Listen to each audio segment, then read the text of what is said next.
Hello guys! So for today's video, mag-share ako sa inyo ng isang healthy at masarap na salad. Ito yung vegetable salad. Sa paggawa ng salad, gagamit tayo ng lettuce. So, gagamit din tayo ng white onion, and then ng carrots, tapos ng cucumber, and tomatoes. Ayan, mura lang ang kamatis ngayon, kaya medyo malaki ang kamatis natin. Tapos, gagamit tayo ng 2 hard-boiled egg. Then, sa ating side dish ay nagprito ako ng tofu. Ayan, nilagyan ko lang ng asin tapos pinirito ko.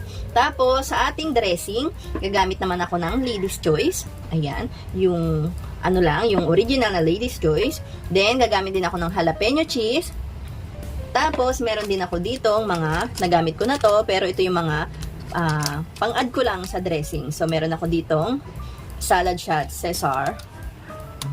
And then, salad shots roasted sesame. Pang mga salad talaga to.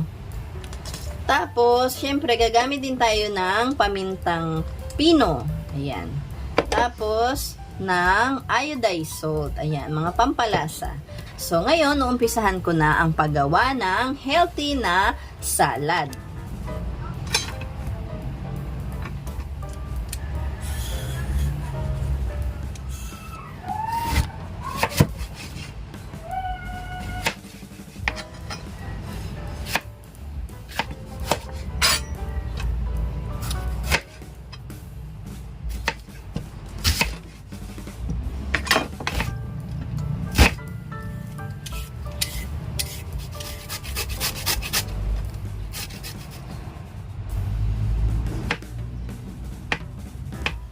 Eto na at ginayat ko na yung mga ingredients para makagawa tayo ng isang masarap at healthy na salad. So para maumpisaan na natin, kumuha ako ng isang mixing bowl at saka panghalo. Ayan. So pagsasama-samahin lang natin lahat ng ingredients. So unahin natin ang lettuce, sunod na natin yung white onion. Ayan. Pagsasama-samahin lang naman natin to kahit ano dito yung unahin nyo.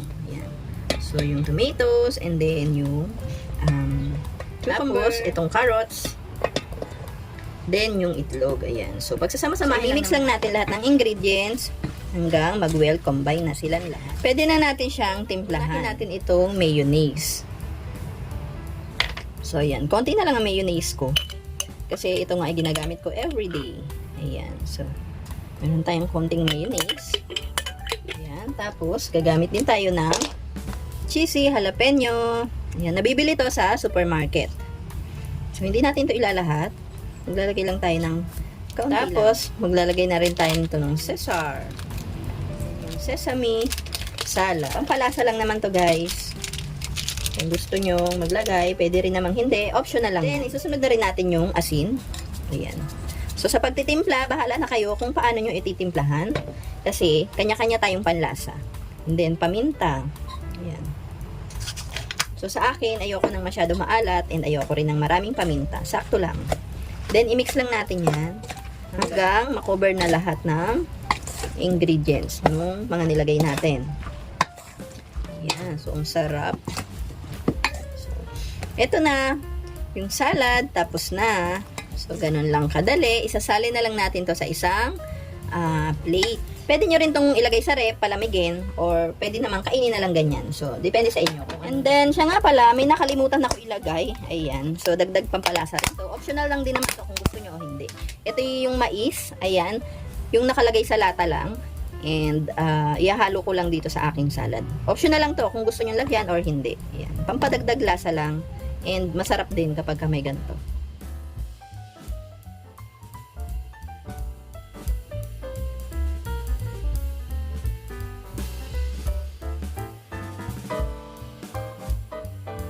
Lagyan din natin ng side dish. Ayan. So, yung side dish ko, tofu. Tapos, para may crunchy, ayan, gagamit ako ng toasted bread. Ayan. Binibili lang to sa grocery store and bagay na bagay sa ating salad. So, lalagyan din natin dito. Ayan. Para may crunch. So, okay na ang ating salad. Nagustuhan nyo ba yung aking paggawa ng salad? For sure, magugustuhan nyo to. Pwede nyo tong gawing almusal, merienda, or dinner. Sobrang sarap nito kung ito ay inyong gagawin.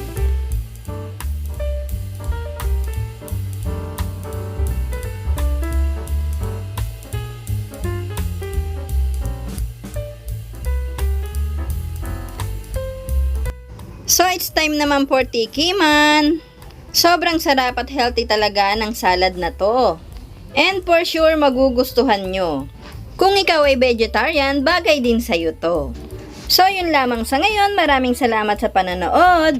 Please don't forget to like, share, comment, and subscribe. Bye-bye!